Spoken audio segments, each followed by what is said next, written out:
Exercise 2.6 question आपको given है, write down the radicand and the index of the following.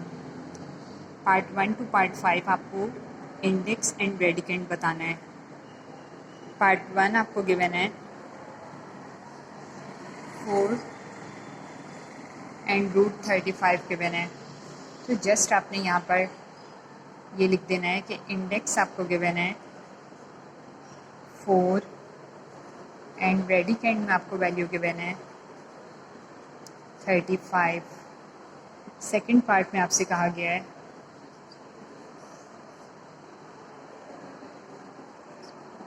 ये आपको question given है, इसमें आपने इंडेक्स बताना है, तो इंडेक्स आपका 5 और रेडिकेंट आपको बताना है, तो रेडिकेंट में आपको गिवन है XYZ upon T। This is part 1 and 2. Part 3, part 4 and part 5 are similar. You can attempt easily. फिर इसके बाद आते हैं हम part 6 पर। part 6 में आपसे कहा गया है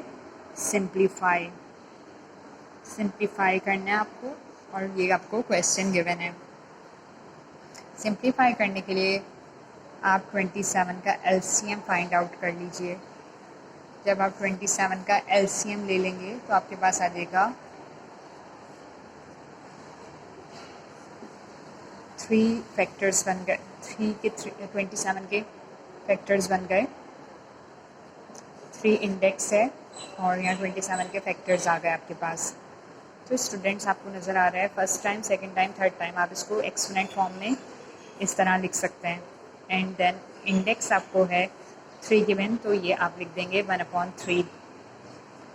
तो आपने लिखा power of power law apply की, 3 मल्टीप्लाई बाय 1/3, देन 3 से 3 कैंसिल, तो रिज़ल्ट आपका आ गया 3।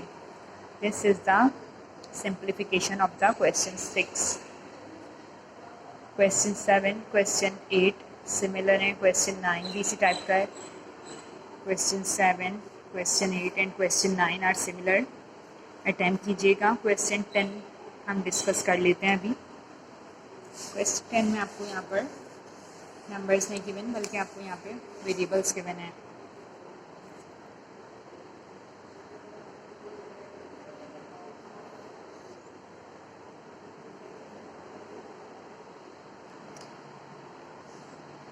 क्वेश्चन 10 आपको ये गिवन है, तो स्टूडेंट्स इसको आप सिंप्लीफाई कैसे करेंगे। अब आते हैं हम सॉल्यूशन की साइड।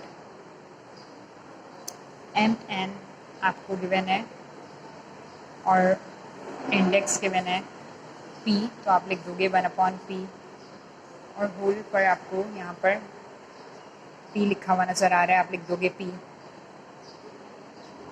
अब आपने power of power law use करना है, 1/P multiply by P, P से P कैंसिल, रिज़ल्ट आ गया MN। This is the answer of the solution. Part 10 तक हमने सॉल्व कर लिया है। Thank you class.